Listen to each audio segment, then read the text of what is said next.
Ya bukan mustahil gitu kan. Musim depan Marcelino akan bisa berganti baju dari dulu hijau ke biru kan. Seperti halnya Rahmat Irianto kan. Itu bukan suatu hal yang mustahil. Apa yang nggak bisa dibeli Persib? Sebenarnya dulu di podcast apa yang dikatakan oleh Muhammad Tahir bahwa pemain diaspora itu 11-12 akhirnya jadi kenyataan. Gitu. Bener, itu ramai banget. Amal lu lagi Bang. Bener Bang Amal dibilang Muhammad Tahir katanya kalau diadu juga gue berani. Takutnya yang terjadi sama Mauro itu Shane kehilangan, terjadi demotivasi Bang. Kayak Strike akhirnya bikin channel YouTube. Udah setara Strike sama gue jadi konten kreator sekarang. Iya udah. Jadi konten kreator. Diaspora yang main ke liga kita itu adalah pemain yang akhirnya sudah tidak bisa bersaing lagi di luar.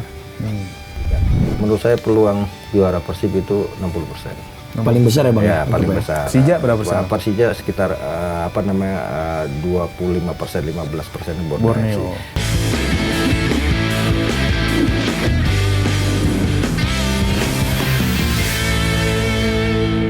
Oke Zoners, kembali lagi di podcast Lockroom. Hari ini gue ada kedatangan, atau Lockroom udah kedatangan dua pandit yang sudah terkenal luas nih di kalangan pecinta sepak bola tanah air. Yang pertama, ada sosok yang sudah belasan atau bahkan puluhan tahun mewarnai belantika sepak bola nasional. Bahkan berkat pengalamannya, dia sempat jadi salah satu dari tim gabungan pencari fakta atas tragedi Stadion Kanjuruhan. Siapa lagi kalau bukan Bung Akmal Marhali. Terima kasih Bu. Selamat berpuasa. Sehat Bang? Alhamdulillah sehat. Nah ini selain Bang Akmal, kita juga sudah kedatangan, bisa dibilang influencer sepak bola, dan juga ketika sudah mengupload sebuah konten nih di platform TikTok atau Instagram, viewers itu bisa nyampe ratusan ribu atau bahkan jutaan. Siapa lagi kalau bukan Arul El Pandit. Halo Bang. Gimana sehat Mas Arul? Alhamdulillah. Sehat-sehat selamat berpuasa Bang Akmal. Senior. Jadi seperti biasa kita bakal bahas persaingan Super League dan juga Timnas Indonesia. Tapi untuk khususnya kita mengawali pembahasan dulu ke Persib Bandung karena sebagai pemuncak klasemen sementara Super League ya, hingga pekan ke-24 ya. Walaupun Persib sendiri baru main 23 kali main ya.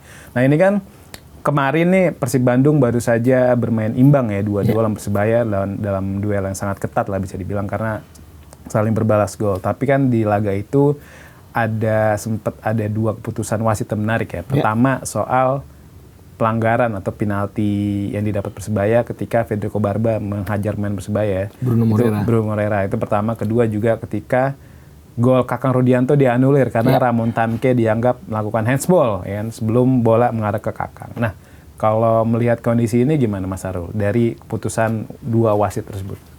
Kalau misalnya kita ngacu ke law of the game ya, Bang. Sebenarnya yang paling dipertanyakan orang itu banyak pertanyakan ya, itu justru foul-nya Barba. Oh, Barba. Karena dia itu kan sebenarnya intensinya kan bukan mau melakukan pelanggaran ya, tapi karena dia watch the ball tuh si Barbanya. Cuma kan ini kan sebenarnya bisa diperdebatkan ya, karena posisinya bola itu pertama disentuhnya sama si Brunonya dulu. Bukan bola dia 50-50 bola lari. Dan di situ posisinya Brunonya dijatuhin. Ya, kontak di situ. Kalau menurut saya sih penalti ya, tetap. Itu emang clear penalti berarti. Kalau yang handsball, ini acuannya gini, kalau di Love the Game tuh ada dua perspektif nih Bang. Ada yang acuannya ke pemain yang menyerang, ada yang pemain yang bertahan. Contohnya misalnya Abang back, Abang buang bola kena kaki, kena tangan. Itu nggak dianggap handsball karena posisi main bertahan, yang mau bertahan. Tapi kalau orang yang menyerang, nendang bola kena tangan, apapun posisinya, mau dia istilahnya unnatural bigger, yang dia ngejauh dari tangan atau enggak, itu tetap dianggap handsball. Karena dia IFAB itu pengen tidak mau ada gol-gol yang siluman, kayak gol hantu, gol tangan, gitu itu nggak mau. Acuannya kayak gitu, makanya dianggapnya tetap handsball. Walaupun dia nggak mungkin kan pas dia salto tangannya begini. Namanya refleks kan. Iya, pasti tangan nggak bisa dikontrol itu. Betul. Makanya tetap FIFA, IFAB kalau bisa wasit itu jangan se-textbook itu sebenarnya. Tetap harus ada perspektif yang, nih acuannya gini deh Bang, kayak kemarin gua kan Juve nih. Iya, Kelly kartu merah. Itu posisinya dia lompat, pas turun kakinya nginjek pemain. Galatasaray. Dia nggak ngeliat sama sekali di bawah itu ada kaki. Nah itu kan secara aturan pelanggaran. Cuma kan wasit di situ tetap harus lihat. Secara logika mungkin nggak dia ngelihat ke bawah dulu, mungkin nggak dia sengaja. Kayak Ramon gitu. Kurang lebih kayak gitu ya, Bang Akmal. Bang Akmal gimana ngeliatnya? Ya, kalau kita nonton Liga Super atau Liga 2 ada tulisan tuh di e-boardnya, VAR is fair. Nah, gitu kan. Selalu itu kita tulis, tapi fakta di lapangan kan tidak seperti itu gitu kan. Banyak yang masih bilang kita ini VAR-nya tidak begitu maksimal ya. Sehingga kemudian mengundang banyak perdebatan dan banyak PR juga. Ada yang kadang-kadang VAR-nya cuma 45 menit gitu kan, ada yang 75 menit, ada bahkan yang baru 15 menit mati tengah jalan. Waduh. Artinya ini PR buat sepak bola kita ke depan, bahwa ada kemajuan dengan hadirnya VAR, tapi VAR juga belum menjamin bahwa sepak bola itu fair. Nah, sehingga kemudian seperti yang dikatakan kasus Persebaya Persib, sebenarnya ini kan perspektif masing-masing yang sedikit berbeda tadi disampaikan oleh Arul. Jadi wajar saja kalau kemudian memunculkan perdebatan. Apalagi kadang-kadang di kita ini wasit di satu pertandingan putusannya kadang-kadang bisa beda di pertandingan lain. Padahal keadaannya sama ya, Bang? Padahal situasi dan keadaan sama. Sehingga kemudian memunculkan perdebatan publik sepak bola kita. Jadi menurut saya adalah masih banyak PR di sepak bola kita, lepas dari apakah kasus penalti yang didapat itu sah ataukah kemudian kakang kasusnya juga benar terjadi, dan itu pasti akan menjadi perdebatan, dan ini perdebatan yang seru yang menurut saya ya inilah gambaran sepak bola kita. Jadi VAR is fair itu masih problem di sepak bola kita, bukan cuma kasus Persebaya Persib, di pertandingan-pertandingan lain ada Persita beberapa kali bosnya telepon saya menyampaikan kritik gitu kan, termasuk Borneo FC beberapa kali manajernya telepon juga menyampaikan kritik dan sebagainya. Ya memang keadilan itu tidak ada yang tegak lurus ya, kadang-kadang ada ada sudut pandang yang berbeda setiap orang. Tapi menurut saya hasil 2-2 antara Persebaya melawan Persib sudah hasil yang fair dengan berbagai kontroversi yang tadi disebutkan gitu. Supporter Persebaya juga menerima sebagai sebuah hasil yang objektif ya, maksimal, karena kalau dari sisi materi pemain Persebaya jomplang dibanding Persib. Jauh. Nah sekarang tinggal apakah Persib semakin deg-degan dengan hasil imbang 2-2 melawan Persebaya, karena sebelumnya Persib ini luar biasa, 7 pertandingan terakhir mereka menang dengan clean sheet. Ya kan, sampai kemudian ditahan imbang Persebaya 2-2. Dan di sisi lagi rivalnya, ini kan pertarungan musim ini cuma ada pertarungan biru lawan orange. Karena yang dua orange juga kan, Persija orange, Borneo orange. Untungnya ya Persija juga ditahan Borneo FC, tapi ada satu sisi Persib punya keuntungan satu pertandingan lebih banyak dan sudah tidak main di Liga Champions Asia. Jadi sekarang Persib ya fokus ya hat-trick juara, karena kalau dia bisa hat-trick juara, rival mereka Persija Jakarta kemarin kan Bung Diki cuma bilang biasa itu menang 2 kali gitu kan, back to back. Tapi kalau 3 kali pasti luar biasa. Nah ini kan dalam 3 pertandingan terakhir ya Bang Akmal, Mas Arul, lini depan Persib udah mulai gacor lah ya. Apalagi yang di ujung tuh selalu golin kan, lawan Ratchaburi, Madura, dan juga lawan Persebaya. Selain itu Ramon Tanke juga setelah beberapa bulan setelah Desember nggak golin, akhirnya kembali golin tuh. Ketika melawan Madura ya, golin 2 ya, melawan Madura. Terus juga William Barus juga kembali golin juga kan, setelah dari bulan November kalau nggak salah nggak sempat golin. Nah ini apakah bukti kalau lini depan Persib Bandung tuh udah mulai gacor atau gimana Mas Arul? Sebenarnya kalau misalnya gue ngelihat Persib main di liga ini ya, di Liga Indonesia nih dibandingin sama di ACL, Persib tuh gigi 2 aja di liga udah serem menurut gue. Itu tuh dia main tanpa gelandang bertahan murni aja di liga bisa menang, itu bisa menang. Jadi tapi kalau misalnya dibilang apakah si Jung sama si Ramon ini bisa bisa gacor atau apa? Iya, bisa gacor. Pasti bisa jawabannya. Karena tergantung suppliernya ya. Cuma kan emang problemnya 2 orang ini tuh dia nggak seganas David da Silva sebenarnya. Dibanding DDS sih, DDS masih lebih lebih klinis ya bahasa Bang Akmal. 20-an gol semusim. Iya, dia seperempat bola tuh bisa jadi gol. Itu striker yang bagus tuh kayak gitu. Dibandingin lu 2-3 peluang nggak jadi gol. Itu kan jadi problem ya di Persib. Dan kayaknya kalau cara mainan Bojan yang counter attack ini sebenarnya Persib tuh lebih butuh striker yang lari kalau menurut gua dibanding striker yang target man.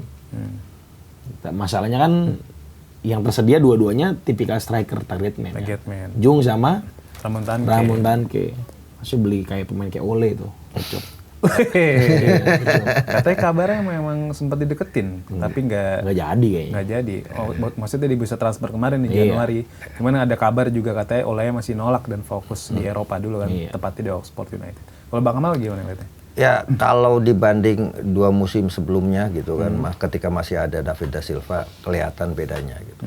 David da Silva justru unggul dengan sisi hitungannya adalah produktivitas golnya. Tapi Persib sekarang strikernya menurut saya merata gitu. Siapapun yang diturunkan bisa cetak gol. Ada Julian Barros, kemudian Chung, ada lagi baru Sergio Castel. Walaupun dia dua kali main belum belum membuktikan ketajamannya. Tapi Persib ini menurut saya tidak dulu kan ketergantungan kepada Coro Alves dan David da Silva dalam mencetak gol. Sekarang praktis dibagi rata gitu kan. Hampir ke seluruh pemain ada Roman Tangku juga, ada kemudian Jung, ada William Barros, kemudian di sisi di sisi sayap ada Sadil, ada Beckham, kemudian ada Borginho. Ya, bahkan belakang mereka juga bisa cetak gol. Putros, kemudian Berba. Artinya mereka lebih merata dalam hal distribusi pembagian golnya. Hampir semua pemain punya peran dan penting untuk mencetak gol. Beda dengan ketika zamannya Ciro dengan David da Silva. Terpusat ke mereka. Gol terpusat kepada David da Silva. Bergantung ke sana. Jadi sebenarnya Persib dengan walaupun kalau secara produktivitas saya belum melihat striker Persib itu striker yang benar-benar gacor gitu kan. Kita lihat Julian Barros baru 8 gol. Jung baru juga 8 gol juga. Itu pun termasuk yang di Liga Champions. Di total 13. Iya, 13 gol. Kemudian kalau kita lihat Tangke baru sekitar 6 gol gitu kan. Artinya mereka bagi rata semua dengan jam menit bermainnya juga yang kemudian terbagi. Karena kan sekarang kan dengan kebijakan 11 pemain asing, artinya ada 2 pemain yang tidak masuk line up yang harus menunggu kesempatan dan itu kadang terjadi. Sekarang saya justru melihat gini, Persib tidak efektif dalam penambahan pemain kalau menurut saya. Levin Kurzawa ya tidak begitu maksimal. Sergio Castel tidak begitu maksimal. Bahkan menurut saya dengan pemain yang dilepas saja perannya sepertinya hampir sama, tidak memberikan perubahan. Walaupun Levin Kurzawa itu adalah pemain yang punya nama besar ya, pernah main di PSG, istilah jago dulu ya kan. Tapi kalau menurut saya dibanding misalnya di situ ada dulu ada Rezaldi yang dipinjamkan, kemudian juga Mas Jalnado yang juga dipinjamkan. Ya tidak beda jauh akhirnya gitu kan. Mainnya juga belum kelihatan permainan positifnya, termasuk juga pengambilan Sergio Castel juga menurut saya belum efektif untuk kemudian menambah daya gedor Persib. Kalau kemewahan ya luar biasa mewah Persib gitu kan. Cuma sekarang kan yang menjadi keuntungan yang saya melihat ada Persib punya pemain kunci yang yang akan menjadi penentu mereka. Di belakang tadi disebut sama Arur ada Berba, kemudian di tengah saya pikir Tom Hay menjadi salah satu kunci bersama dengan Raiders ya, yang bisa bermain di belakang, di tengah, di gelandang sayap, kemudian di depan ada Julian Barros. Artinya 3 sosok penting ini yang kemudian memberikan pengaruh besar terhadap penampilan Persib. Tapi yang menurut saya harus berikan apresiasi ya justru pelatih Persib ya, Bojan Hodak, di mana di awal musim hampir 95% skuad Persib dirombak. Nah, sempat terseok-seok di awal musim sampai kemudian mereka bisa cepat beradaptasi, punya chemistry yang bagus tim ini. Jadi menurut saya bahkan Bojan Hodak ini hanya butuh 12 poin lagi untuk melewati rekor pelatih dengan poin terbanyak yang dimiliki Persib saat ini. Nomor 1 kan saat ini adalah Indra Thohir dengan 200 poin. Sekarang sudah 188 poin yang 189 poin yang dimiliki oleh Bojan Hodak, sudah lewati Robert Rene Albert, Jaya Hartono dan juga Jajang Nurjaman gitu. Artinya hanya butuh 4 pertandingan untuk menang lagi, lewati rekor dengan 201 poin.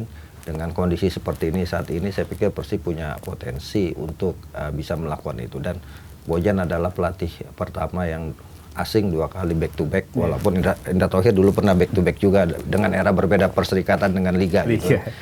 Artinya apa? Ini pelatih punya sejarah kualitas, yang luar biasa gitu kan, dan bisa adaptasi dengan cepat. Dan kebetulan juga kalau saya melihat kemarin ya, untungnya Persebaya juga cepat melakukan pergantian pelatih dan dapat pelatih yang pas sebenarnya. Cuma materi pemainnya aja yang pas. Bang Amal, ini kan kalau misalnya Persib nantinya bisa hat-trick juara Super League musim ini, Persib akan tampil kembali di playoff ACL 2 musim depan. Betul. Ya. Nah ini dengan komposisi skuad sekarang, apakah mungkin Persib, kemungkinan mungkin kalau saya memandangnya, jika Persib benar juara dan akan tampil di playoff ACL 2 musim depan, kemungkinan pasti bakal ada perombakan di komposisi pemain asing. Ya. Nah kalau misalnya Mas Arul ngelihat gimana nih? Kira-kira kalau berdasarkan performa sampai saat ini, kita nggak usah lihat sampai performa sampai akhir musim, siapa aja sih pemain asing bakal dilepas Persib di musim panas? Ini terkhusus pemain asing nih? Pemain asing aja dulu. Nggak bukan pemain lokal. Oke. Tetap sih masalah gini, pemain Persib itu kuncinya ini kurangnya satu menurut gua, DM. Gelandang bertahan yang bener, tapi kan lokal. Lokal. Nah kan kabarnya pengen datengin Pelu Pesi yang kemarin di Januari, cuma ya ada komunikasi cuman tertunda. Cuma kalau misal ditanya mau buang siapa, pemain asing, kemungkinan paling mungkin itu pemain depan pasti. Antara Barros atau Ramon. Kalau menurut gue ya. Cuma ya problemnya di belakangnya udah solid banget nih. Karena satu, dia punya pemain yang versatile ya. Si Putro sama Reinders. Itu Barba juga bisa main di fullback kiri kan. Ya, cuma masalahnya di depan aja. Depan ini pemainnya tuh nggak jelek, cuma nggak konsisten bang. Kalau itu kata yang bisa pas ya. Dibilang jelek enggak, cuma ya gitu. Kalau lagi bagus-bagus, lagi enggak. Itu yang gue tonton ya. Itu. Kalau saya ngelihat Persib ini skuadnya mewah, tapi untuk di Super League. Artinya untuk di Champion League, Persib masih harus melakukan perombakan, bukan cuma di posisi pemain asing. Kalau perlu juga di pemain lokal gitu kan, pemain-pemain yang benar-benar bisa mengangkat Persib di level Asia. Kalau 2 musim terakhir ini kan pertama gugur di penyisian grup. Sekarang sudah ada kemajuan lolos 16 besar gitu kan. Iya, dengan posisi juara grup. Tapi kan kemudian kekalahan dari Rancaburi 0-3, kemudian hanya menang 1-0 di kandang. Ini menggambarkan bahwa klub sepak bola kita Indonesia ini masih ketinggalan sama Thailand gitu kan. Ada lagi beberapa tim, Vietnam juga punya tim yang sangat bagus, bahkan Singapura yang kompetisinya biasa-biasa aja masih bisa meloloskan Lion City. Rancaburi menimbang Gamba Osaka semalam kan. Artinya apa? Artinya masih banyak yang perlu di-up di sepak bola kita. Walaupun kita harus apresiasi penampilan Persib di AFC ini mengangkat ranking kita di FIFA antar klub Asia ya. Dari 24 sekarang udah 18. Belum lagi nanti Madura ya kan main di Dewa. Dewa United. Dewa menang lawan Money Leader bakal naik ke posisi 17. Betul ya, barangkali kita kemudian dapat slot tambahan lagi, satu yang bisa main kualifikasi di AFC Champion League Elite, yang satu masih bisa main masih jauh ya barangkali gitu harapannya kan. Barangkali masih jauh itu kalau kayak kan kita nggak tahu situasi sekarang. Barangkali Iran tahu-tahu nggak bisa ikut kan. Gantiin gitu. Kita gantiin Bang, ini kan jadi saya ingin mengatakan bahwa Persib dengan materi yang saat ini masih harus punya pemain yang benar-benar punya level dan mental main di Asia. Kalau main di Indonesia sudah, tapi levelnya harus naik. 11 pemain yang levelnya tuh Tom Haye dan Barba kalau menurut gue. Harapannya seperti itu. Ya. Ini kan Bang Ambal juga pernah ngomong nih, Persib kabarnya pengen deketin Marcelino di bursa transfer panas 2025. Cuma nggak jadi kan.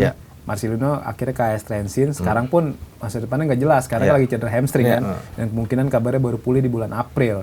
Nah ini ada kemungkinan nggak Bang, kira-kira Marcelino bakal balik ke Super League buat lanjutin karir di Persib mungkin untuk bantu Persib di musim depan gitu? Ya, 2 musim lalu saya bilang Sadio Ramdhani ke Persib. tapi tertunda karena masih ada kontrak. Kejadian musim ini ke akhirnya. Persib. Kemarin di awal musim saya bilang karena saya dapat berita sumber langsung dari dalam bahwa Marcelino sudah diminta untuk main, dipinjamkan dari Oxford, ya kan. Tapi kemudian ada peluang main di Transit. Marcelino masih belum mau main di kompetisi domestik, masih punya keyakinan dia masih bisa main di level Eropa. Tapi dengan kondisi di Transit saat ini juga jam bermainnya tidak banyak, ya bukan mustahil gitu kan.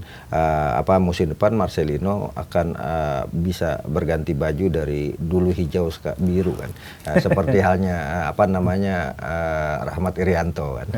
Itu bukan suatu hal yang mustahil. Apa yang nggak bisa dibeli Persib untuk konteks pemain lokal, bukan mustahil juga tadi misalnya Joy Polupesi yang tertunda bisa jadi musim depan akan main, misalnya menggantikan kondisi Maklok yang sudah uzur, sudah berumur. Walaupun kalau dari segi umur Joy Polupesi lebih berumur kan, tapi kematangan dan bermainnya yang dibutuhkan. Jadi buat saya Persib bisa beli siapapun. Cristiano Ronaldo di Al-Nassr juga bisa dibeli. Mbappe, benar. Ya kan? Ya nggak ada yang tahu kan. Kali aja demi karena kalau kita ngambil pengalaman dari Racha Buri itu ngambil beberapa pemain dari Buriram United, dari tim-tim yang sering main di Asia dan terbukti mereka kompetitif kan musim ini di Aceh. Satu itu, yang kedua bukan mustahil juga Asnawi Mangku Alam. Kalau kontraknya selesai di Thailand, karena Asnawi sudah beberapa kali juga menjadi bagian yang diinginkan oleh pelatih Bojan Hodak. Walaupun Bojan Hodak kan selalu menyangkal kalau ada pemain yang mau datang gitu kan. Tapi menurut saya yang paling penting di Persib musim depan adalah kiper. Adam Prisbeck adalah rekrutan terburuk Persib musim ini. Masih dilepas gitu. lah dia. Bahkan setidaknya memberikan blessing in disguise kepada Teja Pakualam yang sekarang menjadi kiper dengan clean sheet terbanyak 14 kali clean sheet. Artinya pembelian pemain di posisi kiper, pemain asing, ini salah satu yang titik lemah Persib, selain tentunya Marsilio ya, yang secara teknik sebenarnya pemain ini bagus. Cuma attitude-nya yang kurang bagus. Artinya Persib juga harus ambil pelajaran dari dua kejadian ini, Marsilio dan juga Adam Prisbeck, dalam merekrut pemain musim depan. Plus tentunya ya apakah Levin Kurzawa masih perlu dipertahankan gitu kan, dengan dengan posisi itu banyak pemain-pemain muda Persib yang potensial sebenarnya. Tapi saya sebenarnya bukan Persib yang ingin saya kritisi, sebenarnya ini saya deg-degan ngelihat kompetisi kita dengan 11 pemain asing. Jadi masa depan tim nasional Indonesia suram. Nasional pula berkurang. Karena di Persib aja kan dengan 7 pemain asing plus beberapa pemain turunan ya. Tom Haye, Eliano itu Mark Klok juga.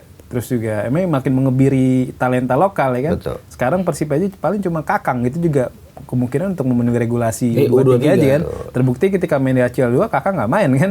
Di fullback kanan kok nggak Putros ya Eliano gitu. Nah ini Bang Kemal, Mas Harul, ini kan Persib JDT nih, maksudnya seberangnya dari Indonesia. Semalam tuh menang lawan Safris Hiroshima kan. 3-1 di leg pertama 16 besar ACL Elite. Ini levelnya di atas ACL 2. Di liga lokal mereka sudah 11 musim, bahkan lagi OTW 12 musim nih untuk udah nggak tersentuh lah di Liga Malaysia. Sedangkan di ACL Elite juga mereka oke lah, musim lalu masuk 16 besar, musim ini juga kemungkinan lolos ke 8 besar. Nah ini kira-kira apa sih yang dibutuhkan Persib untuk bisa menyamai level JDT gitu, Mas Harul, gimana? Itu tadi gue bilang, kalau misalnya sampai ke JDT berarti mau jadi pejuang tunggal ya. Jadi menjadikan Super League Liga Tani berarti. Ya dengan semua resource yang Persib punya, ya dia harus bisa mendatangkan, memaksimalkan 11 pemain asing ini dengan benar. Datangin bener-bener first team quality player untuk di Liga bisa, di ACL juga bisa. Betul. Harus kayak gitu. Kalau enggak, kalau datanginnya pemain asing yang kentang ya, jadi dibilang yang tadi kayak Barros, Berginho yang kadang bagus kadang enggak, itu kan nanggung tuh. Datengin pemain yang selevel Barba tuh. Bisa pasti kalau misalnya resource yang digunakan mah. Berarti kan balik lagi ke uang berarti. Iya. Kan kabarnya juga Persib ya alokasi dananya katanya udah terkunci nih. Misal musim ini alokasi dananya itu untuk back sama gelandang, makanya di depannya agak kurang. Nah, makanya nih ya musim depan harapannya bisa lebih ini ya, bisa lebih merata ya. Bang Kemal gimana ngeliatnya? Yang dibutuhkan Persib investor. To the point banget nih. Iya dong. Kan sepak bola butuh uang kan. Kalau kita lihat klub-klub Arab sekarang kan luar biasa kan ada uangnya. Jadi Persib punya cita-cita mau rekrut siapa kalau secara finansial tidak cukup seperti tadi dikatakan terbatas untuk 2 pemain dengan harga sekian-sekian. Nah, kalau ingin menjadi JDT butuh investor. Investor ini bukan terkait dengan pemain saja ya menurut saya, infrastruktur. Ya kan camp latihan. Kalau JDT kan walaupun dia super power sendiri di Malaysia, tapi mereka membangun itu dengan fondasi yang sangat kuat kan. Akademinya luar biasa, kemudian camp latihannya luar biasa, pemain-pemainnya juga sangat luar biasa. Saya mengatakan bahwa sebenarnya JDT ini ya Bayern München-nya di Bundesliga gitu kan. Yang bagus-bagus pasti diambil ke JDT dari hasil produk mereka. Artinya apa? Butuh proses yang panjang buat Persib untuk untuk bisa kemudian menyamai JDT ya kalau menurut saya. Artinya 2-3 tahun ini yang dibutuhkan adalah satu investor. Jadi kalau Persib buka sahamnya untuk kemudian dibeli dengan investor-investor yang punya uang, Timur Tengah gitu kan, Syekh Timur Tengah bukan cuma di puncak aja ya. Benar. Ada parfum Bang ya. Parfum bersapuin dia.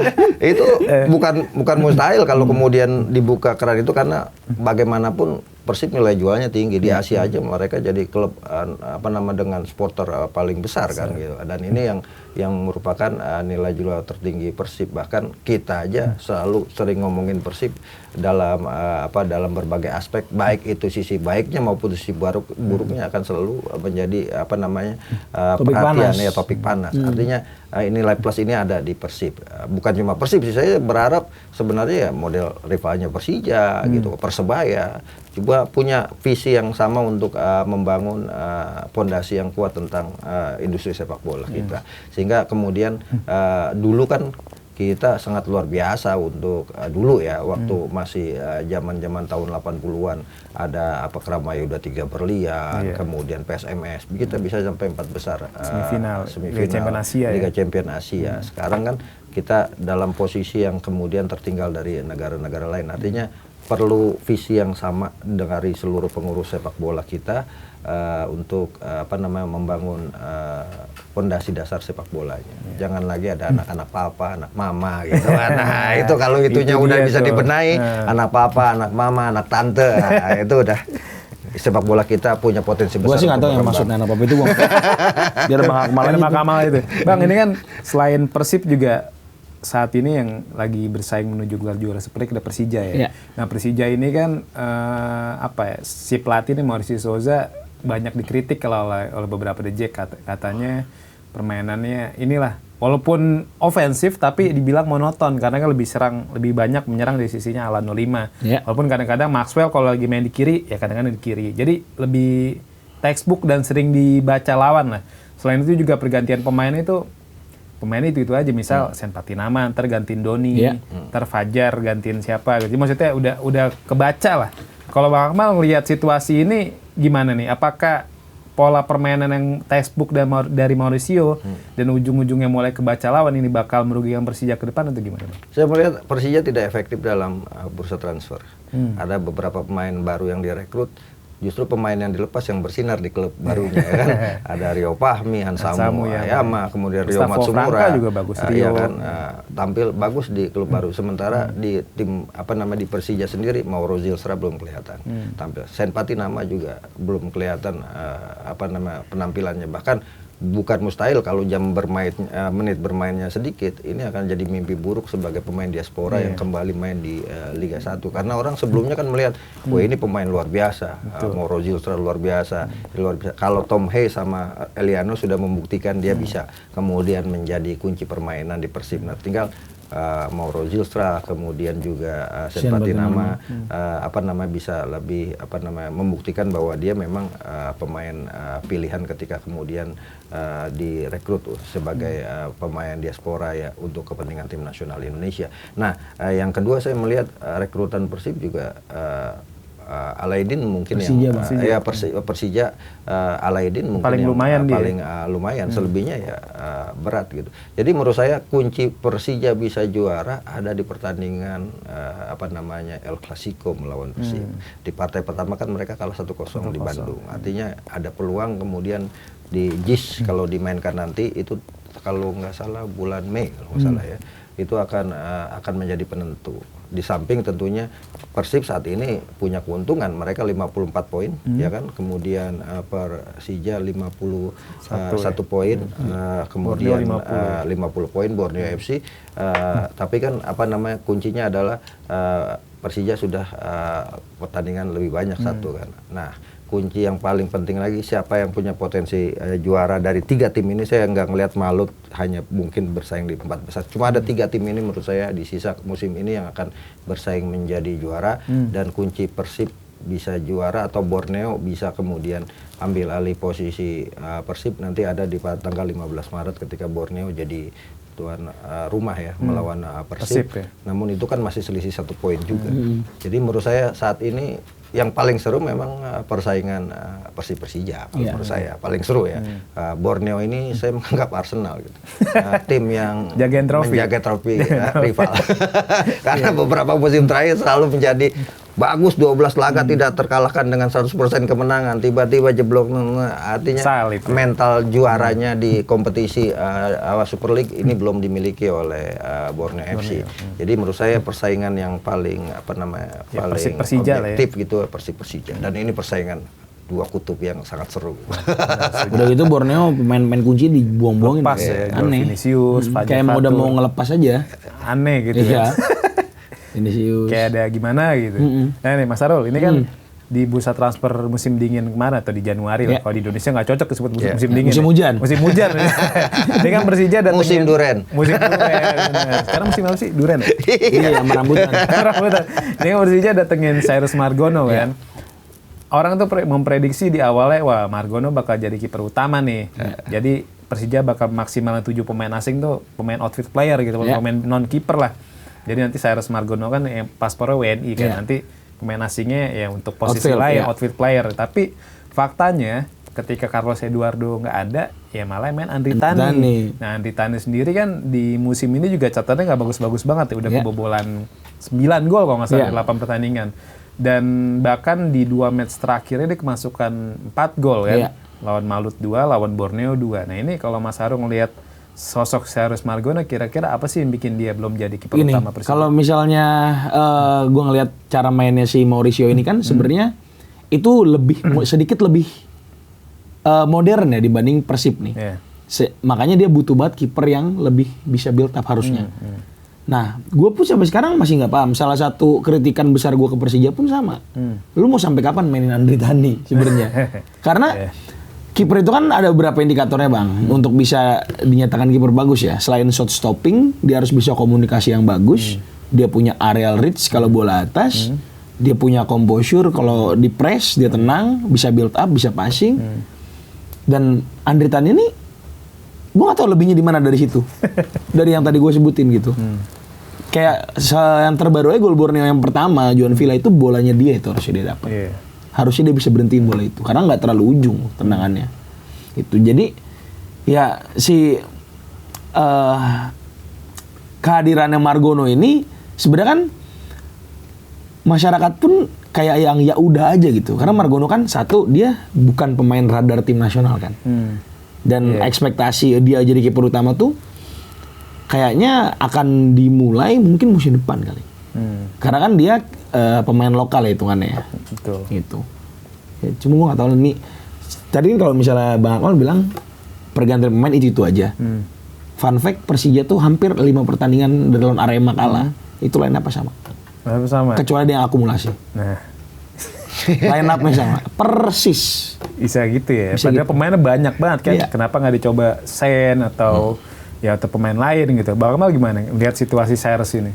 Ya kalau Cyrus Margono saya melihat ini tantangan buat dia kan. Orang dulu melihat dia kiper potensial dengan main di Panathinaikos gitu kan, di Yunani. Orang kan melihat bungkusannya gitu kan. Kemasannya ini di Yunani loh, main di Eropa. Artinya ini tantangan buat dia untuk bisa membuktikan bahwa memang dia adalah salah satu potensi yang dimiliki oleh sepak bola Indonesia. Cuma permasalahan kan menjadi agak berat. Kalau dulu kita dengan pemain asing kehilangan banyak striker, sekarang sudah sampai kiper. Jadi peluang kiper lokal untuk main di Liga 1 masih semakin terbatas. Sekarang kalau yang memainkan kiper lokal tinggal Teja Pakualam Persib itu kan karena Adam Prisbeck tidak perform. Kemudian Nadeo Arga Winata gitu kan. Cahya. Yang saya menarik adalah justru Cahya yang menarik.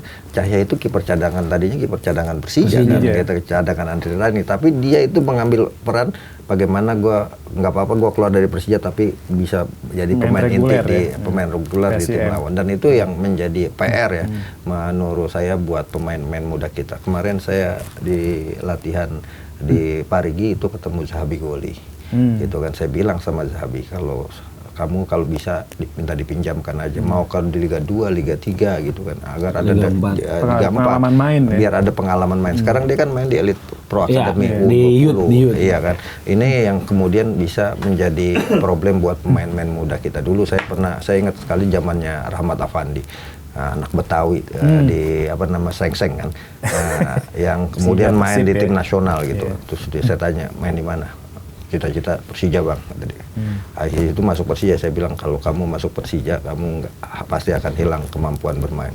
Kalau saya pilih klub-klub mediocre, dulu masih ada Barito Putra, main di situ yang penting dapat reguler. Akhirnya udah 2-3 tahun di Persija jadi camat, berikutnya tidak kehilangan sentuhan bermainnya gitu kan. Padahal dia striker potensial ketika itu. Nah ini menurut saya yang merupakan PR buat pemain-pemain muda kita. Walaupun di Persija saya lihat langkah itu sudah banyak diambil. Vigo dipinjamkan, kemudian beberapa pemain muda termasuk Rafa Abdurrahman yang kemudian dipinjamkan PSPS. Menurut saya langkah yang diambil Rafa Abdurrahman itu bagus untuk kemudian dapatkan jam terbang. Jadi jangan melihat gaji dulu sebagai patokan sebagai pemain muda, tapi menit bermain, karena dengan penampilan bagus pasti gaji akan ikut naik ke atas gitu. Betul. Ini satu tambahan buat rekrutan diaspora dan pemain yang paspor WNI ke Persija ya. Ya ini cuma opsi aja bang, bukan kebutuhan krusial. Beda dengan ketika dia datengin Jordi pertama. Datangin siapa lagi sih? Jordi doang. Jordi Amat. Iya. Mungkin beda cerita kalau Jenner yang datang ya.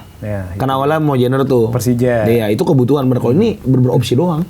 Masalahnya posisinya itu ketika datengin Patinama, Persija udah punya 2 bek kiri. Iya, Doni. Iya, Doni sama Alan Cardoso ya. Sekarang di Bayangkara. Sekarang. Dan ya cuma datengin buat opsi aja. Iya. Makanya terbukti juga Sen sama Mauro ya. Iya, belum kelihatan. Belum start. Iya, walaupun katanya kabarnya nih 2 nama ini sebenarnya diproyeksi untuk musim depan. Iya. Nah, ini tapi sayang kalau buat musim depan dia tidak punya kesempatan bermain lebih banyak. Siapa yang bisa lihat kemampuannya untuk untuk menjadi andal musim depan. Mauro Zilstra menurut saya adalah keputusan yang salah dia kemudian datang ke Indonesia, karena yaitu tadi liga kita ini didominasi oleh pemain asing. Di depan ada Gustavo Almeida, ada Maxwell, ada Excel Runtukahu. Artinya di situ saja sudah ada persaingan dengan gaya bermain Indonesia adalah satu striker di depan. Rata-rata klub kita artinya ya jadi camat pada akhirnya, dan ketika jadi camat ini kan akan jadi pertanyaan, wah Mauro Zilstra yang dulunya bagus ternyata seperti ini gitu kan. Artinya problem yang dialami Mauro Zilstra sebenarnya sama juga dengan yang dialami Rafael Strijk gitu kan, atau kemudian yang dialami oleh Bali United Jan Stevens gitu kan. Artinya ini akan menjadi gambaran. Saya ingin mengatakan gini biar enak ya. Sebenarnya dulu di podcast apa yang dikatakan oleh Muhammad Tahir bahwa pemain diaspora itu 11-12 akhirnya jadi kenyataan gitu. Bener, itu ramai banget. Sama lu lagi bang. Bener banget, malah dibilang Muhammad Tahir katanya kalau diadu juga gue berani. Takutnya yang terjadi sama Mauro itu kehilangan, terjadi demotivasi bang. Kayak Strike akhirnya bikin channel YouTube. Udah setara Strike sama gue jadi konten kreator sekarang. Iya udah. Jadi konten kreator. Gak pernah main di Dewa bikin channel YouTube ya. Nah, bener. Yang gak logis menurut gue Patinama bisa kalah menit sama Doni itu. Udah bermatch-match. Bener. Dan mau sampai kapan gitu adaptasi? Takutnya demotivasi orang-orang ini. Satu lagi misalnya yang Dion Max lah di Persib kan. Sayang bener gitu. Kalau dia masih muda usianya masih bisa bersaing di Eropa, menurut saya ambil di sana, fight gitu, fight di sana. Untuk jangan menyerah untuk kemudian kembali ke Indonesia dengan iming-iming jumlah follower bertambah. Bener. Maksud gue gini bang, gini. Diaspora ini kan pertama di naturalisasi tujuannya awalnya apa? Untuk meningkatkan timnas. Karena mereka dianggap punya kualitasnya di pengalaman, atas pemain yang ada di liga kan. Iya, setuju. Lah ketika mereka di sini nggak main. Iya. Aneh. Mendingan mana? Cadangan di luar apa cadangan di sini? Mendingan cadangan di luar. Iya, setuju.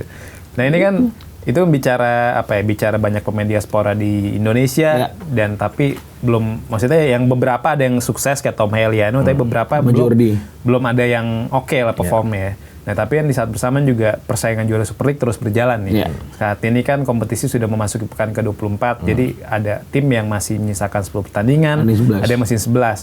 Nah kalau misalnya kita lihat klasemen saat ini kan memang ada 3 kuda pacu nih, ada Persija, Persib dan juga Borneo. Kalau kita lihat jadwal sisa, kan Borneo tuh masih lawan Persebaya, masih lawan Persib, dan juga ini tuh Borneo. Kalau Persija masih jamu Persebaya nanti, jamu Persib juga. Nah kalau Persib kan nanti masih tandang ke Borneo, masih ada beberapa match yang menyulitkan lah kalau dari jadwal sisa.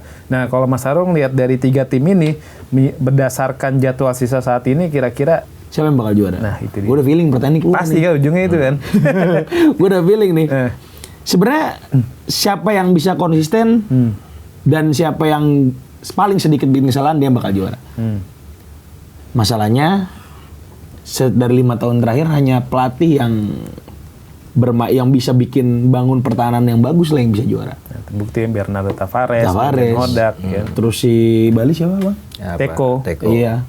Lebih Gue sangat enjoy nonton Persija main jujur, karena Persija mainnya sangat atraktif, intensitas tinggi banget.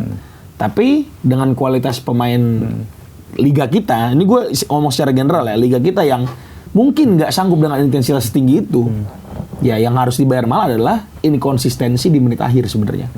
Persija itu tercatat paling banyak kegolan sekarang itu di menit 90 ke atas. Jadi udah lose fokus itu. Mungkin siapa dulu pernah bilang ya? Bermain menyerang akan menghadirkan kemenangan untukmu, tapi bermain bertahan yang baik akan menghadirkan piala untukmu. Kayaknya itu. Itu bisa disimpulkan siapa yang menang lah. Jangan mau ntar mau diklip orang digirak dudukin orang gue males. Bener. Kalau ngelihat klasemen saat ini memang Persib paling sedikit kebobolan. Iya. Tapi yang kita lihat nanti di 10 sampai 11 pertandingan sisa, sanggupkah Persib nih untuk mempertahankan puncak klasemen sampai akhir musim dalam ambisi meraih hat-trick juara berarti ya. Kalau Bang Amal gimana? Iya, persaingan sekarang lebih ketat dibanding musim lalu, karena jarak poinnya yang sangat dekat. Ini sebenarnya persaingan bukan cuma di zona pacu juara, tapi juga di bawah juga degradasi. Jadi, kalau menurut saya dari komposisi yang ada saat ini, Persib difavoritkan untuk hat-trick juara. Tapi kalau prediksi saya gitu, dia bisa konsisten, apalagi sudah tidak tampil di Liga Champion Asia dengan penampilan Borneo yang juga Persija juga justru tidak sesuai ekspektasi ketika putaran kedua dibuka dengan keran pemain baru, tapi perubahannya belum begitu signifikan. Menurut saya peluang juara Persib itu 60%. Paling besar ya bang? Ya, paling besar. Persija berapa persen? Persija sekitar 25%, 15% Borneo. Jadi juara ini kalau musim lalu juara ada di pekan 32, sekarang lebih ketat. Mungkin pekan 33 baru ketahuan siapa yang juara. Bahkan sampai terakhir bisa jadi bang. Ini bulan puasa, kita nggak tahu bulan puasa. Bisa jadi sampai terakhir. Iya. Lebih seru gitu harapannya ya, sampai pekan terakhir atau di pekan ke-34. Nih, Bang Akmal, ini kan lagi rame nih di media sosial nih, sebutan anak papa. Ini anak papa nih, jadi banyak yang bilang, ini netizen yang bilang ya di medsos ya, klub A anak papanya ini, klub B anak papanya ini. Tapi kalau Bang Akmal nih sebagai, kan pernah nih jadi pelaku sepak bola nasional, dalam arti pernah megang klub kan Bang ya. Sebenarnya, dan juga ngikutin perkembangan sepak bola tanah air saat ini. Sebenarnya ada nggak sih Bang anak papa itu, atau ada nggak sih sosok papa ini memang dia punya peran mengatur wasit atau memberi keuntungan dalam sebuah pertandingan, Bang? Ya, orang dalam ada. Ini yang menjadi problem sepak bola kita. Sebenarnya kan di PSSI itu ada salah satu aturan di statuta FIFA, bahkan tidak boleh ada orang yang berperan di beberapa posisi dalam sepak bola, sehingga itu yang memunculkan kemungkinan konflik of interest. Dan ini yang terjadi di sepak bola kita gitu. Saya pikir banyak yang harus dibenahi dari sisi lain. Anak papa, anak mama, anak tante gitu kan. Anak om. Anak om itu bukan hal yang baru, bahkan orang semua merasakan itu semua gitu. Bukan cuma di Super League gitu, Liga 2, Liga 3, Liga 4 gitu kan. Siapa yang punya orang dalam dia akan akan punya setidaknya kekuatan moral lebih gitu. Karena sepak bola kita sekarang ini harus dikatakan kenapa kita tidak bisa bersaing di level Asia gitu. Karena sepak bola kita ini lebih dominan non teknis dibanding teknis gitu.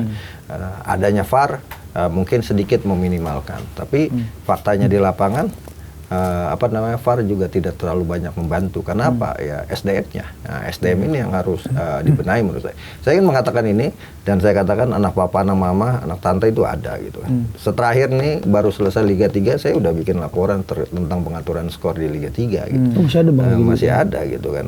Pengaturan siapa yang lolos, siapa yang tidak lolos itu masih ada gitu. Dan circle-nya sebenarnya circle orang yang itu aja gitu, circle yang satu itu. Cuma permasalahannya belum dijawab sampai sekarang. Berarti Bang Amal padahal udah lapor ke Satgas Anti Mafia. Iya kan, saya kan ada di Satgas independen sipil yang bisa melakukan penangkapan, penyidikan kan Satgas kepolisian gitu. Saya udah sampaikan, bahkan saya sudah katakan bahwa saksi-saksinya siap, bukti-buktinya juga sudah siapkan.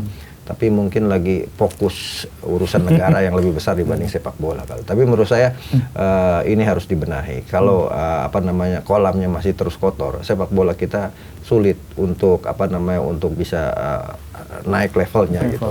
Sekarang kita disuntik oleh diaspora gitu. Tapi apakah ini akan terus kita lakukan dengan ekosistem sepak bola kita ini tidak dibenahi dengan baik gitu. Jadi menurut saya kalau kita ingin bersaing di level Asia, bahkan level dunia nanti kan ada kejuaraan dunia antar klub juga kan, barangkali Indonesia bisa ikut. Ya, ekosistemnya harus dibenahi, dan yang nakal-nakal di sepak bola kita bukan cuma harus dijewer lagi gitu kan. Gunting. Gunting.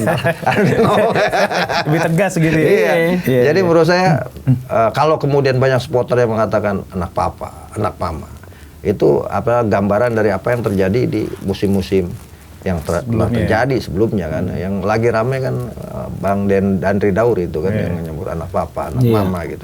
Orang kemudian akhirnya bisa mengarah kemana gitu kan, karena bola pertandingannya ada di mana itu kan. Nah ini kan bola liar yang kemudian bisa ditangkap. Jadi menurut saya sekarang justru yang paling penting menurut saya adalah bagaimana kita sama-sama komitmen untuk tidak lagi ada anak papa, anak mama gitu. Nah itu bisa dilakukan kalau kemudian tidak ada konflik of interest. Misalnya Persija dianggap, Persija mah ada Pak Ferry Paulus, gitu kan misalnya. Persib ada ada Pak Glenn di LIB gitu kan. Maksud saya ke depan LIB itu harusnya profesional ya menurut saya. Artinya kalaupun kemudian diambil direktur dan sebagainya, jangan yang kemudian ada tema klub ya. Iya, ada kaitannya dengan klub. Bahkan saya pernah usulkan kepada Pak Erick Thohir kalau bisa ambil direktur dari Jepang seperti halnya yang dilakukan oleh Kamboja gitu kan. Atau ambil dari mana yang kemudian bisa membuat industri sepak bola kita ini benar-benar industri, bukan cuma fata morgana. Kita kan kelihatan fata morgana di sisi lain dilihat dari sisi supporternya aja, tapi dari klub tidak ada klub yang untung di kompetisi kita gitu. Walaupun sekarang sudah mulai di-endorse dengan keuntungan yang besar di Liga Champion maupun di AFC Challenge League gitu. Jadi menurut saya itu yang harus dibenahi oleh, dan tidak boleh lagi ada orang yang punya klub lebih dari satu. Dan itu harus tegas gitu. Benar. Ini kan selain Super League nih, nanti di akhir bulan bakal ada FIFA Series. Iya, betul. Akhirnya setelah berapa bulan? Setelah 5 bulan Timnas Indonesia akhirnya main lagi nih. Ini merupakan debut John Herman sebagai pelatih Timnas Indonesia. Tapi sayangnya ada 6 pemain Timnas Indonesia yang cedera nih kan. Ada yang cedera sebenarnya 4. Ada Mauro, ada Marcelino, Arhan, Asnawi dan juga Mesilgers. Plus Mauro sih, tapi kan dia belum tahu bakal main atau enggak ya, karena cederanya masih dipantau. Terus 2 lagi ada Tom Haye dan Sen Patenama karena skorsing ya. Kan tentu jadi pertanyaan dari 7 pemain ini nih, sebenarnya jadi pertanyaan kira-kira siapa sih yang bisa gantiin posisi Tom Haye? Karena kan Tom Haye bisa dibilang belum ada nih pemain di timnas Indonesia yang memiliki visi bermain sebagus Tom Haye. Kalau Mas Arul gimana Mas kira-kira untuk sosok pengganti Tom Haye? Mungkin orang-orang yang pernah ngelihat muka saya berseliweran marah-marah ketika Tom Haye kesini, itu jawabannya tadi. Tom Haye sampai sekarang itu masih belum ada yang bisa menggantikan posisinya di timnas. Nah, kemarin kan John Hartman cukup belusukan ya Bang ya. Sampai ke Liga 2. Cuman Liga 4 John Hartman. Liga 4 John Hartman. Ya, cuma kalau untuk siapa yang bisa ganti Tom Haye, ternama terdekat tetap Ivar Jenner enggak ada lagi. Jenner ya. Terdekat ya, nama terdekat pemain yang punya visi, punya work rate, dia doang. Gitu. Cuma yang gue tunggu dari Fischer salah satunya sih, apakah ada pemain yang di luar radar penonton itu dipanggil sama dia setelah dia belusukan? Itu yang gue tunggu. Itu dia ya. Sebenarnya. Kalau kayak Tejan kita tahu ya kan. Maksudnya Tejan sebenarnya kan belum pernah mencatatkan caps di timnas. Tapi kalau misalnya dipanggil ya kita nilai memang layak karena ini clean sheet terbanyak di Super League. Nah, tapi yang jadi pertanyaan kira-kira ada nama baru nggak? Yang unexpected out of nowhere gitu. Yang terlepas dari pantauan kita. Kan kalau dia ngelihat langsung nih harusnya ya pemantauannya lebih luas ketimbang kita kan. Nah, kalau Bang Amal gimana ngeliatnya? Ya, saya melihat FIFA Series ini sebagai apa ya? Sebagai lembaran baru buat buat John Hartman ya. Dan di sini kemudian akan ditulis hitam atau putih di kertas baru ini gitu. Setuju. Artinya ini adalah batu pijakan awal buat John Hartman untuk menunjukkan apakah nama besarnya kemudian prestasi yang luar biasa bersama Kanada bisa di copy paste untuk sepak bola Indonesia, dan acuannya akan kita lihat di FIFA Series walaupun ini adalah debut ya, tapi kan orang tidak melihat mungkin hasil, orang akan melihat cara bermain, ya kan? Bagaimana dia tadi seperti Arun katakan mencari pemain yang ada. Dia punya waktu banyak saat ini untuk memilih pemain, bahkan tadi belusukan. Gitu. Kalau perlu misalnya ada pemain yang punya kemampuan lebih dari sepak bola, ambil di Liga 4. Nah, setuju tuh.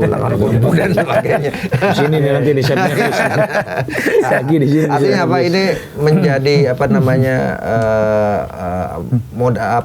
pegangan baru buat John Hartman gitu kan, termasuk juga ini buat PSSI. Artinya kalau kemudian penampilan timnas ternyata di luar ekspektasi, ya bukan mustahil kritik udah mulai kemudian sampai kepada John Hartman. Selama ini kan John Hartman dengan public speaking yang sangat luar biasa. PR ini juga bagus Bang. PR-nya juga luar biasa, kemudian ininya juga belusukan yang dilakukan luar biasa. Apakah kemudian keluar biasaan ini bisa diimplementasikan di lapangan akan terlihat nanti di FIFA Series menurut saya, dan itu pasti akan menjadi tantangan besar kalau kemudian penampilan tim tidak sesuai ekspektasi publik. Ya bukan mustahil ini akan menjadi tantangan baru buat John Hartman, walaupun dia sudah mengatakan bahwa buat saya kritik adalah kemuliaan gitu kan. Dan itu sudah disampaikan. Tapi ini yang menarik adalah bahwa saya melihat FIFA Series ini kan lawan terberat Bulgaria. Tapi kan kita nggak ketemu Bulgaria kan. Bulgaria akan ketemu Salomon, kita akan ketemu Kate Nevis, negerinya Kate Ayama gitu kan. Dan kalau dari sisi ranking harusnya kita bisa menang dan akan bertemu Bulgaria di final. Jadi sebenarnya kalau dari sisi yang pesertanya sebenarnya tidak terlalu berat buat Indonesia gitu kan. Dari sisi rankingnya semuanya kecuali Bulgaria peringkat 88, yang lain di bawah Indonesia. Artinya ini juga kan bukan rujukan buat penggemar sepak bola. Rankingnya di bawah masa kita nggak bisa menang, gitu kan? Pasti. Nah, dan itu yang kemudian akan menjadi tantangan buat John Hartman. Nah ini kan John Hartman sendiri kabar terbaru katanya dikabarkan ingin mendatangkan 2 pemain naturalisasi tambahan nih dari Eropa. Coba kita belum tahu kan. Tapi kalau kita mapping sebenarnya ada beberapa nama pemain keturunan yang sebenarnya ya berpotensi untuk dinaturalisasi. Ini di luar Pascal Struijk dan Jayden Oosterwolde. Jadi bilang dia berada di level lain lah. Dia grade A. Dia mungkin mau main di timnas kalau kita lolos Piala Dunia mungkin nih. Tapi kan ada beberapa pemain yang levelnya di bawah mereka nih, kayak Tristan Goyer pemain PC Zwolle. Terus juga ada Dejiro Chirino pemain Almeria. Terus juga ada mungkin kayak Denzen Bergen strikernya VVV Venlo. Nah ini Bang Amal kira-kira sebenarnya ada bocoran nggak, atau kira-kira siapa sih pemain yang kemungkinan nih pemain naturalisasi pertama di era John Hartman nih, karena kan di era-era sebelumnya selalu ada pemain naturalisasi seperti Sintayong kan ada banyak, ada Kevin Dix, Silgers, Tom Hai dan lain-lain, Patrick Kluivert, ada Joey Pelupessy dan lain-lain. Nah kalau Bang Akmal lihat kira-kira ada nggak Bang pemain naturalisasi yang sebagai awalan nih untuk memperkuat timnas Indonesia asuhan John? Sekalian tambahin pertanyaannya Bang, masih perlu nggak naturalisasi? Masih perlu nggak dengan banyaknya pemain? Ya kalau saya hitung-hitung kita dengan sepak bola putri itu naturalisasi kita udah ada sekitar 40 ya. Sama cewek juga ya? Sama cewek ya kan. Artinya ini harusnya udah jadi bahan evaluasi. Evaluasi apakah kita akan melakukan naturalisasi berdasarkan kebutuhan atau berdasarkan kuantitas jumlah yang mau. Nah ini kemarin kan banyak kita lihat misalnya posisi bek kiri numpuk di sana banyak gitu kan, sia-sia juga. Sementara kita kemarin butuh striker, akhirnya dapat oleh Romani, tapi itu di ujung jalan kan. Artinya sekarang John Hetman kalaupun kemudian mau ambil pemain, saya pikir harus ambil pemain yang benar-benar menjadi kartu as gitu. Istilahnya marquee players buat tim nasional Indonesia. Gitu. Kita harus ambil pemain yang ya tipikalnya kelasnya Jai Inces kan, Kevin Dix, kelasnya Kevin Dix, Kevin Perdong. Artinya jangan sampai kemudian ini kan juga jadi pelajaran, jangan sampai saya katakan bahwa naturalisasi itu delusional. Orang mungkin banyak ngamuk. Kenapa? Gue juga ngamuk. Iya kan, delusional karena banyak orang yang kemudian menjadikan bahwa ini batu loncatan ketika mereka tidak masuk level di negara mereka hidup di sana. Ya ada peluang main di tim nasional, ya maka diambil itu ya. Dan itu kan sudah fakta di sepak bola kita saat ini. Dari bukan zaman sekarang aja, dari mulai angkatannya Christian Gonzalez, bahkan dulu John Van Boekring, kurang punya nama apa gitu, Ruben Warbanaran, Diego Michel dan sebagainya. Artinya kalaupun kemudian diaspora ini dibutuhkan oleh John Hetman harus ambil yang levelnya udah grade A gitu. Jangan kemudian dijual bebas di pasar gitu. Siapa yang mau, apalagi dijual bebas sama agen gitu. Bahaya nih. Banyak karena banyak juga benar kan dari Fardi Bahdim mainnya di Indonesia semua kan. Patinama, terus juga ada beberapa nama lah, Rafael Strike juga. Nah ini kalau Mas Arul gimana? Ada pemain favorit gak di luar Struijk sama Jadon Oosterwolde kira-kira? Oh Struijk? Oh Pascal Struijk dan juga Jadon Oosterwolde kira-kira ada pemain diharapkan gak buat main di timnas Indonesia? Kalau harapan gua pribadi ya, tolong Papa John nih ya kameranya. Papa John Hetman kalau lihat ya, tolong Anda sudah mengambil pekerjaan paling berbahaya di dunia ini ya. Diaspora yang kita butuhkan, yang kita inginkan, tentunya diaspora yang jangan dalam waktu dekat itu bermain ke liga kita pasti. Karena kita nggak bisa pungkiri kalau misalnya diaspora yang main ke liga kita itu adalah pemain yang akhirnya sudah tidak bisa bersaing lagi di luar. Terbukti, Shane Patinama yang paling terakhir itu dia out dari Buriram karena regulasi Liga Thailand tahun depan berubah. Udah nggak punya khusus ASEAN. Akhirnya Buriram mempertahankan Wolves doang. Si Patinama dibuang. Gitu. Grade A yang kita butuhkan. Kalau misalnya pertanyaannya siapa sih yang kita butuhin di luar yang diinginkan di luar si Pascal Struijk dan juga Jadon Oosterwolde. Kalau gue jujur sih gue udah gak punya nama lagi Bang. Serius. Di awal disebut Kylian Mbappe kan. Gue udah gak punya nama lagi karena ini tim tuh bener-bener tim yang udah tinggal dijalanin doang sebenarnya. Gitu. Kalau misalnya pun mau nambah lagi ujung-ujungnya buat nambel doang. Bukan sesuatu yang emang urgent banget nih, gitu ini semua udah ada, tinggal 1-0 nih. Pas datang pelatihnya dipecat gitu kan. Ada tuh. Nah, ini kan nggak kayak gitu kayak kejadiannya gitu. Jadi kalau gue sih ngelihat dengan fakta kalau tim kita ini udah lumayan lengkap secara tim utama dan fakta pemain diaspora yang akhirnya malah pada kesini, gue udah nggak perlu lagi naturalisasi kalau gue. Ya udah ada yang sekarang aja sambil ya pembinaan usia muda, perbaikan kompetisi juga ya. Harapannya bisa. Tapi bahkan dengar kabar katanya Cioro sama David da Silva mau dinaturalisasi. Itu kan bukan mandiri buat klub itu ya. Iya, tapi kan walaupun begitu kalau udah jadi warga negara Indonesia bisa dia juga punya hak buat dipanggil. Kan harapan Bang. Jadi kalaupun kemudian masih ada ruang untuk naturalisasi ya tidak kemudian dibuka karena luas besar. Jadi kita butuh pemain misalnya striker oleh Romani pendampingnya. Mauro Silva diharapkan ternyata pulang ke tanah leluhur lagi. Betul. Kayak ini. Untung sekarang Persija bisa jadi nanti ke Depok kan. Kan sebenarnya ironi banget ya Bang ya. Kita naturalisasi itu harapannya pengen pemain lokal itu termotivasi sama mereka, malah mereka yang termotivasi. Iya kan? Lihat Mark Lok udah punya villa di Bali. Iya, kan? wah enak nih gitu. Iya, jadi siapa yang nggak mau kan? Dan nggak salah ya Nggak itu salah, ya. sebenarnya hak mereka. Hak mereka. Gitu. Cuma kita kan sebagai di sini penikmat sepak bola kan kayak kok gitu ya. Bener. Ini terakhir Bang Akmal, Mas Arul. Ini kan John Hartman nih, kemungkinan atau biasanya dia pakai pola 3-back atau 3-4-3. Iya. Nah, tapi kalau untuk timnas Indonesia di FIFA Series, kira-kira bakal pola apa? Dan coba nih Mas Arul bikin formasi versi Mas Arul Boleh, untuk boleh. di FIFA Series 2026 nanti. Ya. Kayaknya sih dengan dia datang ke sini punya CV 3 back dan pemain kita banyakannya back tengah juga, betul. back tengah dan back wing back. Kemungkinan 3 back akan dipakai lagi sih harusnya. Di kiper, Komposisinya? iya, di kiper gue Emil Audero. oke. Emil 3 back sejajarnya itu kanannya ada Kevin Dix, tengahnya Jay Itses, kirinya Justin Hubner. Oke. Ini 3. Karena tiga lagi gacor banget nih, lagi perform di klubnya, termasuk Emil ya. Kevin Dix baru jadi pemain terbaik Mönchengladbach ya? Iya, orang Indonesia terbaik di Jerman setelah B.J. Habibie dulu. benar. Iya, di kanan Sandy Walsh. Ini Walsh wingback kanan. Iya, di Budram juga lagi perform. Calvin Verdong gak usah dipertanyakan.